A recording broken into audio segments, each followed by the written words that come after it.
Okay, hello. So, a lot of y'all asked me when I went to about the incident with my dad whenever I went to school today. So, hold on. I'm gonna kind of tell y'all about what happened while I heat this up.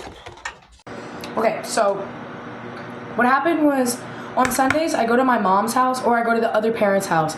I have divorced parents, so I switch between the two. So on Sundays I go to the other parent's house at 1 o'clock. So I wanted to hang out with the guy I was dating at the time and a couple of friends. So I was like, hey mom, can I stay at dad's house? Because it's in that neighborhood where we were all hanging out. And he was like, no, it's too cold. And I was like, okay, then I'm gonna go with mom. Because I was gonna stay longer there at my dad's so I could hang out with them. But my mom was going to my aunt's house who lives on the other side of the neighborhood. I'm in base, by the way. So after that, I went to my mom's house, or I went to my aunt's house. Hold on, there's my food. So I went to my aunt's house and my mom was like, okay, I'll take you to Splash Pad or whatever. You can go, go hang out with your friends.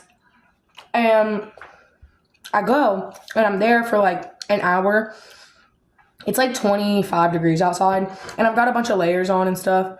And my mom, she comes about an hour later. I sit in the car to kind of warm up, so I warm up. And then, so it's now about 4. I went at 3.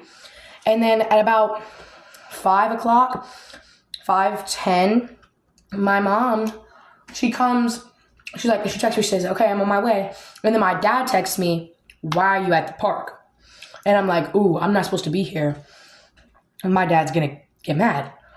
So we kind of like ignore it. I ignore the text. I don't respond or anything. And then the group of friends that I'm with, we all see my dad's car at the park. And we're just like, okay, let's move away from the car.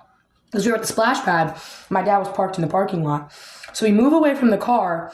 And then he follows us to the shopette where that little indent is. He follows us to the shopette. My mom's pulling in. My dad, he comes up, rolls his windows down. He says, Ainsley, get in the car. I said, Dad, mom's right there. He said, Ainsley, get the fuck in the car. And he's yelling at me in front of everybody. Everyone scatters because I would too. But yeah, so he forces me to get in the car, takes me to his house while my mom's behind him honking. And then he basically kidnapped me. He took me against court order. It was insane, and my mom cussed him out, and she documented it so she can use it in the future. But yeah, that's what that was.